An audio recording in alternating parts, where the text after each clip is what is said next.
Bonjour et bienvenue dans cette nouvelle vidéo de Salut Canada.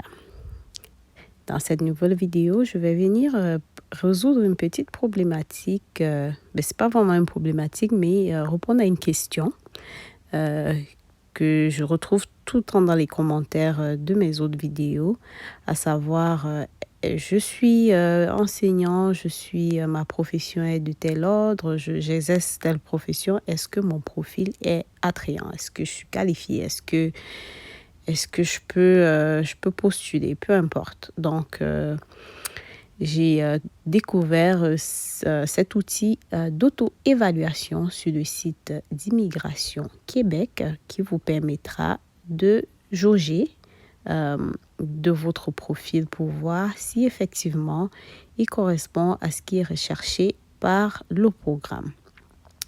Donc, ici, on parle d'immigration permanente. Donc, c'est vraiment pour le programme régulier des travailleurs qualifiés par lequel vous pourrez obtenir une sélection permanente pour le Québec et ensuite demander une résidence permanente et c'est ça, venir au Canada comme résident permanent.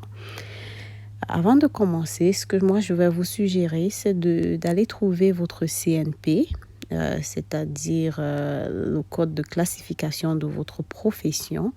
Quand vous faites l'exercice ici, on vous en donne le lien pour la trouver. Mais je pourrais aussi faire une autre vidéo pour montrer comment trouver cette CNP-là.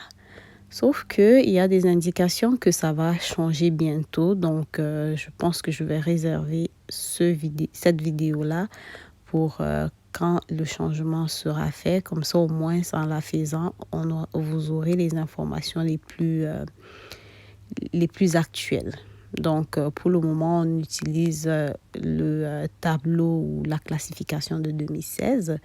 Puis, il y a une classification de 2021, elle n'est pas encore affichée, mais elle arrive bientôt. Donc, quand ça sera fait, à ce moment-là, je ferai une vidéo. Donc, ayez votre CNP et aussi, si vous avez fait des tests de langue, ayez vos résultats en main afin que ça soit plus facile pour vous de pouvoir entrer les informations. Donc, sans plus tarder, on va commencer. Donc, pour le premier profil, j'ai choisi quelqu'un de célibataire. Donc, moi, j'utilise le masculin ici pour la facilité, mais ça peut être un homme ou une femme, peu importe. Donc, cette personne, donc ça commence vraiment sur cette page-là. On commence par vous poser la question de votre état matrimonial. Donc, célibataire. Donc, on continue. L'âge, quel est votre âge? Cette personne a entre 18 et 31 ans, et 30 ans, pardon. Continue. Niveau de scolarité, veuillez indiquer votre niveau de scolarité le plus élevé complété. Donc, on va dire que cette chère personne a une licence, par exemple. Universitaire, 3 ans ou plus. Continue. Trouvez le domaine de formation. Donc, le domaine de formation. Trouvez le domaine de formation associé à votre diplôme le plus élevé dans la liste suivante. Donc, c'est une liste. On va cliquer dessus. Donc, une fois que vous avez identifié la section du domaine, vous allez marquer cette section-là ici. Donc, on va cliquer sur le lien qui est surligné. Puis, on va aller chercher dans la liste notre diplôme. Notre chère personne ici a un baccalauréat en sociologie. C'est juste un exemple, ça peut aussi être n'importe quoi. Donc, quand on parcourt la liste, on voit que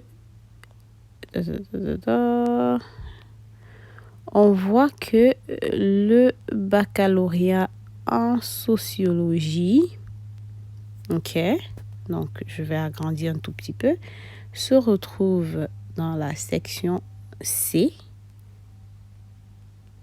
de la liste. Ok, bac au Canada, c'est l'équivalent de la licence. En Afrique ou ou en Europe, je pense, ce qu'ils appellent la licence dans ces continents-là, ici au Canada, ça s'appelle un baccalauréat au niveau universitaire. Donc, on a un baccalauréat en sociologie, diplôme étranger. Donc, on va bien regarder dans la colonne des diplômes étrangers. On est dans la section C qui nous donne 6 points pour le requérant principal. Et si vous avez un époux ou conjoint de fait, cette personne-là aura 2 points. Donc, vu qu'on a pu identifier notre section, on va retourner dans notre outil, Puis, on va marquer que c'est la section C. Donc, on continue. Diplôme du Québec. Indiquez le niveau de scolarité le plus élevé associé à un diplôme que vous avez obtenu au Québec. Donc, nous, on n'a pas de diplôme obtenu au Québec puisqu'on n'a jamais mis pied au Québec, nous. Donc, on continue. Durée de l'expérience de travail. Combien de mois d'expérience professionnelle à temps plein, soit 30 heures par semaine ou l'équivalent à temps partiel, avez-vous acquis, tout territoire confondu, au cours des 5 dernières années? Ce que ça veut dire, c'est que vous devez avoir un emploi qui comptabilise 30 heures par semaine. Et aussi, on vous demande ici en mois. Il faut faire très attention quand vous remplissez. Quand j'ai découvert cet outil, moi, j'avais mis 2 pour signifier 2 ans pour quand je faisais ma simulation. Puis, je m'étais rendu compte que ça ne faisait pas, là. Donc, on parle ici bien des mois. Donc, cette personne a 2 ans d'expérience. Quand on dit tout territoire confondu, ça veut dire peu importe où vous avez travaillé dans le monde entier, combien d'années d'expérience avez-vous? Donc, cette personne a 2 ans d'expérience. Donc, on va dire 24 mois. Combien de mois d'expérience professionnelle à temps plein avez-vous acquis au Québec au cours des 5 dernières années? Donc, on n'a jamais été au Québec, donc on a 0. Expérience de travail dans le reste du Canada. Combien de mois? Donc, vous remarquez ici qu'on parle toujours des mois.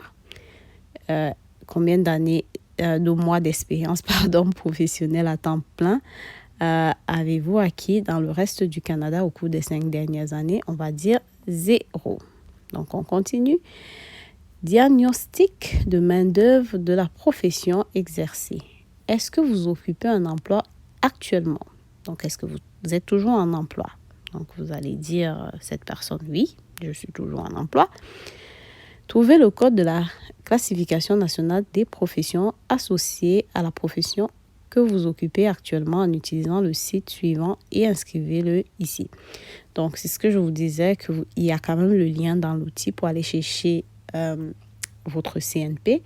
Par contre, ce serait plus facile d'aller faire la recherche d'abord avant de commencer l'outil parce que vous gagnerez en temps de cette façon-là. Puis, le temps d'aller fouiller et tout, votre outil peut se fermer et tout. Donc, recommencer et tout ça, ça vaut vraiment pas la peine. Donc, gagnez en temps, trouvez votre CNP auparavant. Donc, moi, j'ai identifié la CNP de mon candidat ici.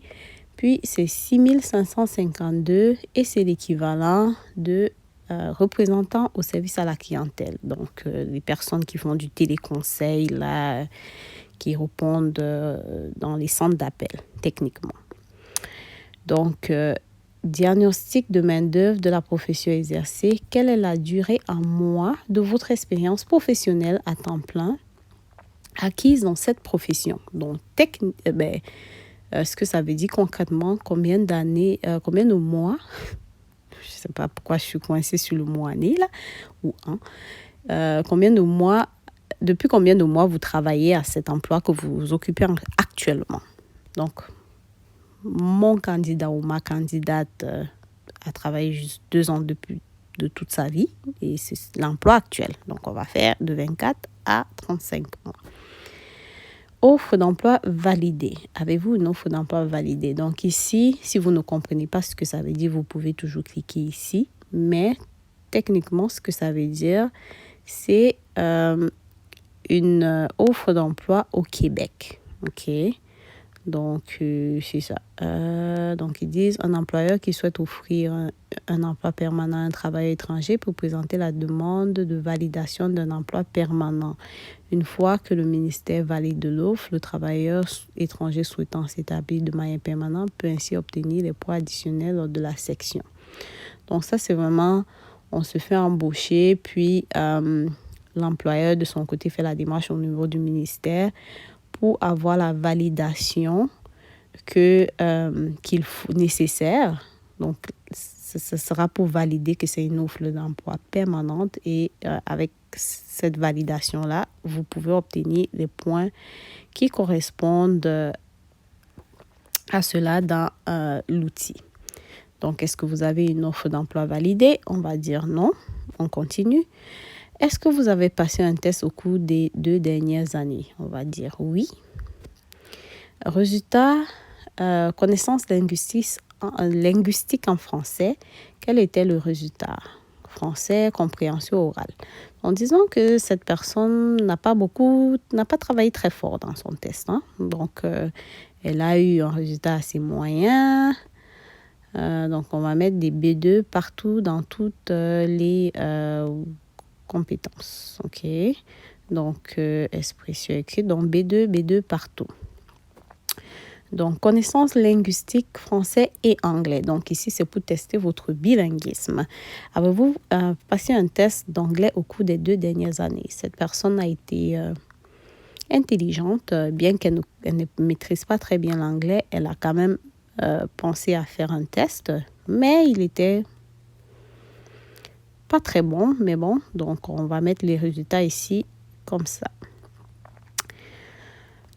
Donc, elle a eu, disons, 4 à 4,5 un peu partout, là, dans toutes les compétences recherchées. Donc, et en fin de compte, cette personne a un résultat de 484 sur 1300. Donc, on va passer en revue les critères et leur pointage.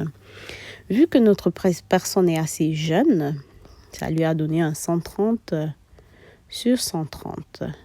OK. Célibataire. C'est ça. Donc, après ça, on a un niveau de scolarité noté sur 90. Cette personne a 83.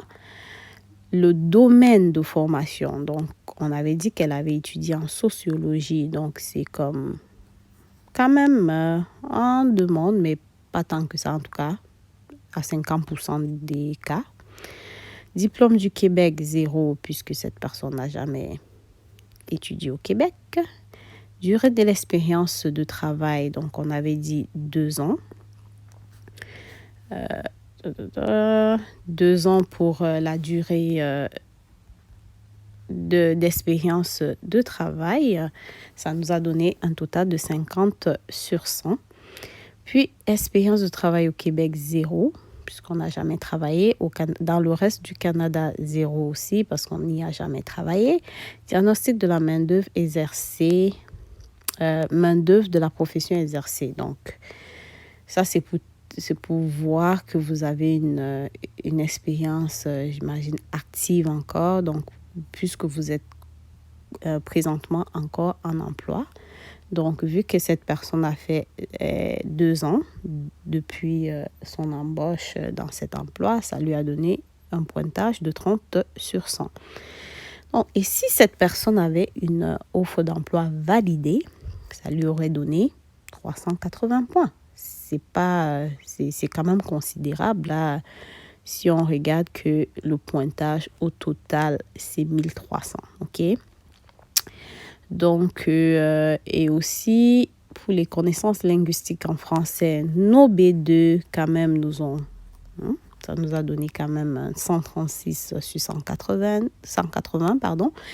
Et vu que cette personne a quand même, malgré qu'elle ne maîtrise pas très bien, elle a quand même passé le test d'anglais, ça lui a donné un pointage de 25 sur 80.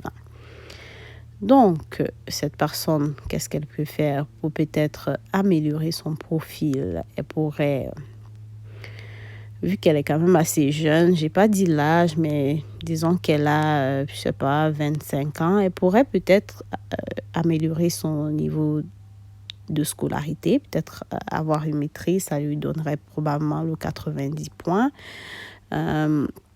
Domaine de formation, bon, elle a déjà fait, donc on ne peut pas trop changer quoi que ce soit là-dessus. Et si en faisant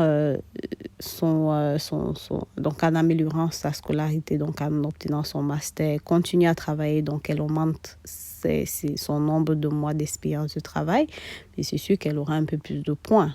Donc ça pourrait aider. Bon, expérience de travail au Québec et au Canada, bon, ça c'est à voir parce que c'est pas facile.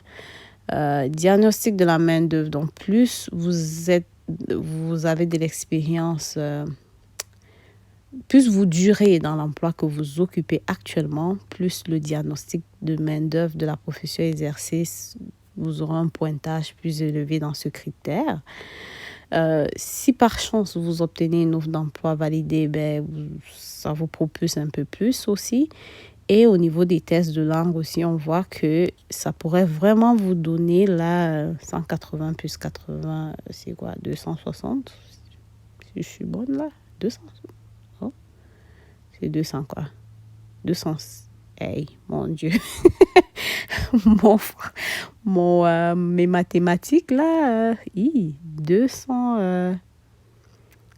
Hey, mais sérieusement là, donc 0 plus 0, 0, 8 plus 8, 16, 6, ouais, 260, mon Dieu, pourquoi je doute de moi, en tout cas, je suis pas la plus bonne en mathématiques qui soit là, mais bon, 260 points que vous pouvez aller chercher assez facilement là, pour pouvoir booster votre profil.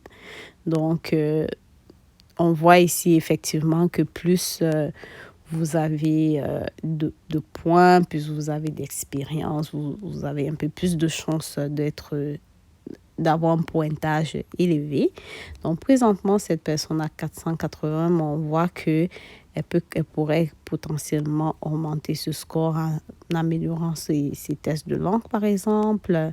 Peut-être en travaillant un peu plus de mois, peu importe. Donc, c'est quand même faisable.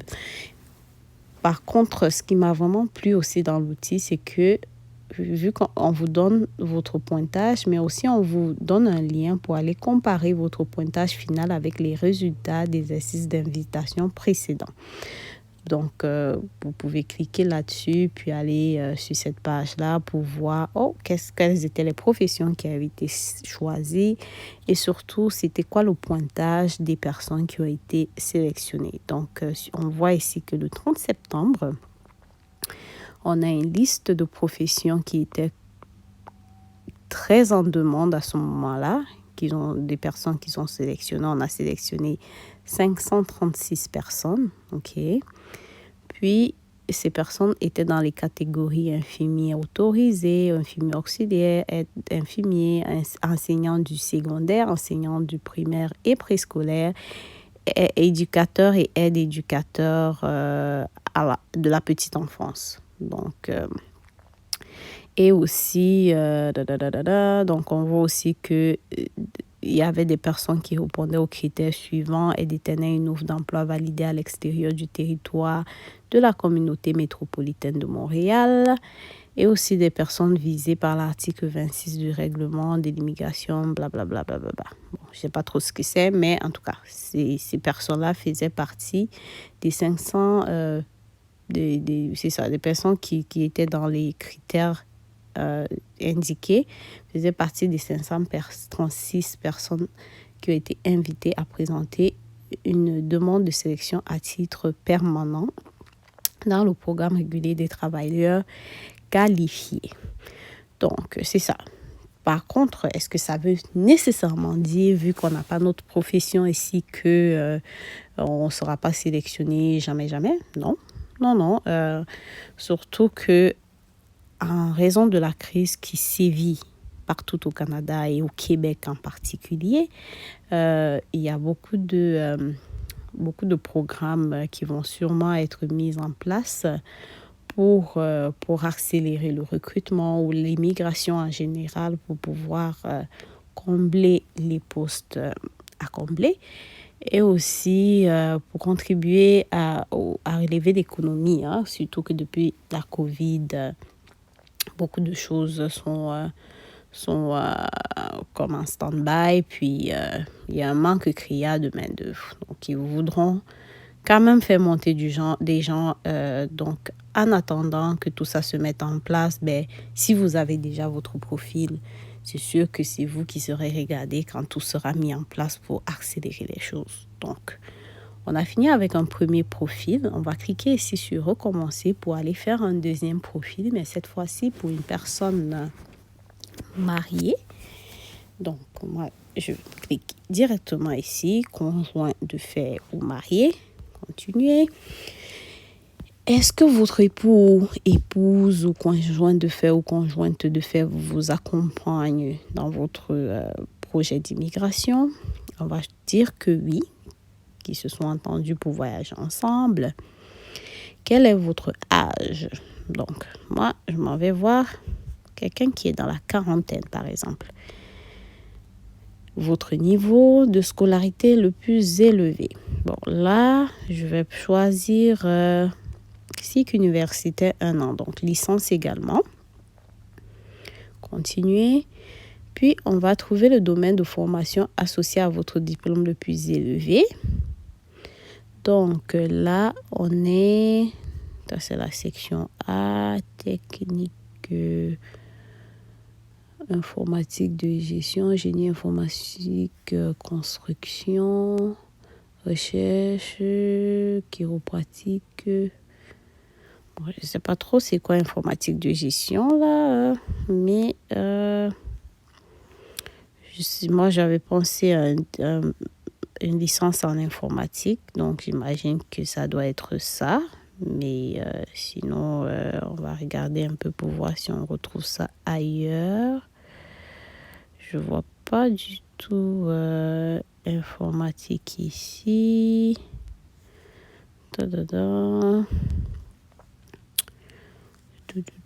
J'essaie de trouver niveau universitaire. Ok. Non.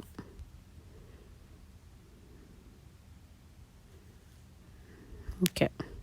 Donc, on va supposer que c'est ça, là, c'est la section A pour notre cher candidat ou candidate. Donc, non, ça, c'était pas là. Donc, on va trouver notre bonne page ici. Voilà, section A. OK. Continuer. Diplôme du Québec. 0. On n'a pas de diplôme du Québec ici, nous. On continue. Diplôme du conjoint. Donc, disons que cette personne a un BTS. OK. Donc, elle a fait un niveau postsecondaire technique 1 ou 2 ans. On continue. Diplôme du conjoint au Québec, on n'en a pas. Donc, aucun. On continue. Durée de l'expérience de travail du requérant principal. Donc, je vous rappelle ici que c'est encore en mois. OK? Donc, c'est en nombre de mois.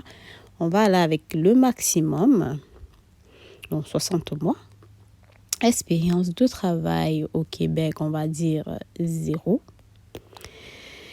Expérience de travail dans le reste du Canada, on va dire 0, puisque OK, on n'a pas de travail au Canada. Occupez-vous un emploi actuellement? Bon, on va dire non.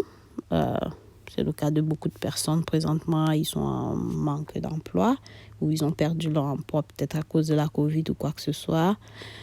Donc, on va dire non. Offre d'emploi validée, est-ce que vous en avez? On va dire non.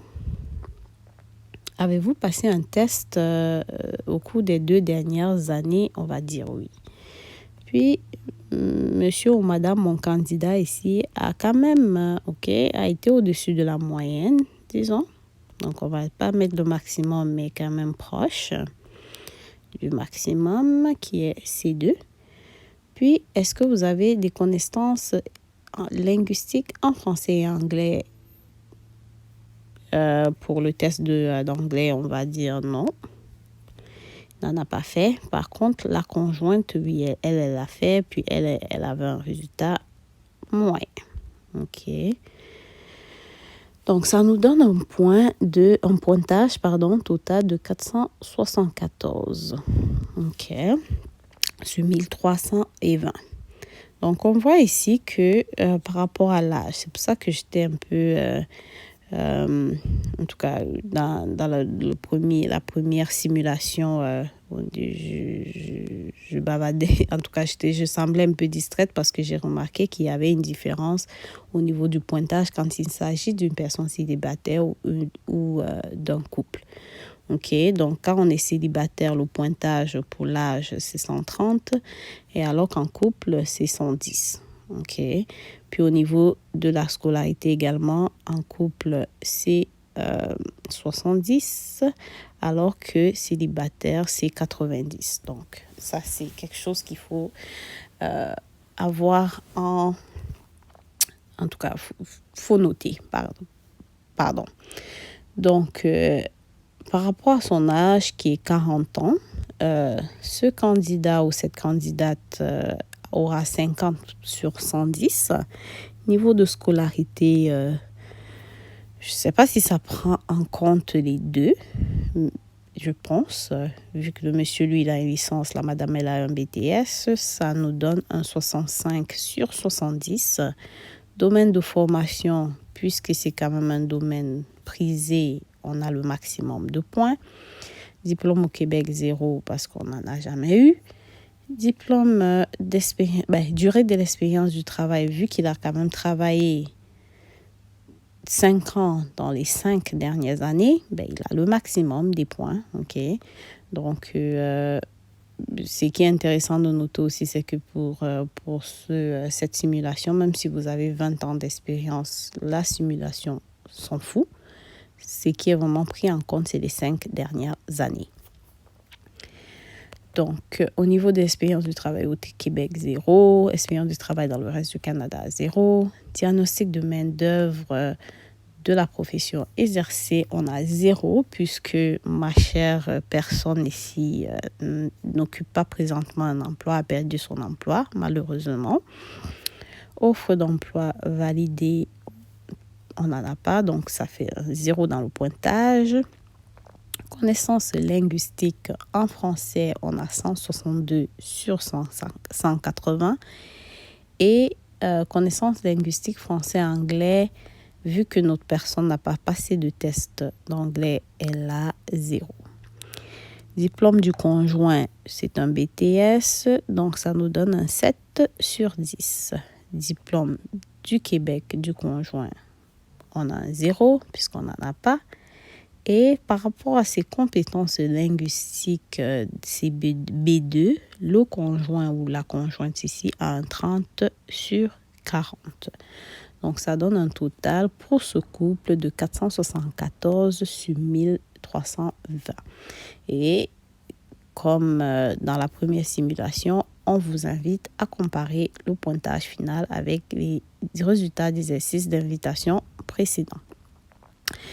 Donc, ça, c'est pour le couple. C'est sûr que si cette personne était présentement en emploi et qu'elle l'exerçait, ça aurait sûrement projeté le score probablement dans les 500. Ce qu'il peut faire, c'est peut-être pour améliorer un tout petit peu, passer le test d'anglais pour avoir un peu plus de points. Et peut-être le conjoint ou la conjointe pourrait améliorer ses résultats de test à lui ou à elle. Donc, c'est pas mal tout ce que j'avais pour cette vidéo. Puis, effectivement, vous pouvez recommencer aussi en faisant une simulation, surtout quand c'est un couple comme ça. Une simulation en mettant peut-être la conjointe à ce moment-là comme référent principal pour voir ce que ça donne au niveau du pointage. Peut-être si elle est plus jeune ou si ses résultats de test sont un peu plus élevés, peu importe. Donc, vous positionnez en premier, la première personne se positionne comme requérant principal, on fait une simulation. Puis après ça, on recommence avec le profil de la deuxième personne comme requérant principal et on fait une simulation. Puis on voit la simulation qui donne le plus de points. Est-ce que c'est une garantie que vous aurez une invitation? Non. Mais ça vous permet de tremper les pieds dans l'eau pour voir à quelle profondeur, à quelle profondeur vous êtes et est-ce que ça vaut le coup, ça donne une idée globale. C'est sûr que quand ils ont fait des listes là des personnes qui ont été sélectionnées, ils ont mentionné certaines professions en particulier. Est-ce que ça veut dire que c'est seulement ces professions-là qui ont la chance? Je dirais non. Puisque comme j'ai parlé de la pénurie de main-d'œuvre, donc c'est ceux qui vont chercher à élargir un peu plus dans les mois ou les semaines ou les mois à venir. Surtout si vous avez un score assez élevé, c'est sûr que votre profit sera tout de suite attrayant. Donc, c'est tout pour moi aujourd'hui. Si vous avez des questions, vous pouvez les mettre en commentaire. Et merci du soutien que vous apportez à la chaîne. On est à mi-chemin des 1000 abonnés. Je vais vous souhaiter de passer une bonne journée et surtout, bonne immigration.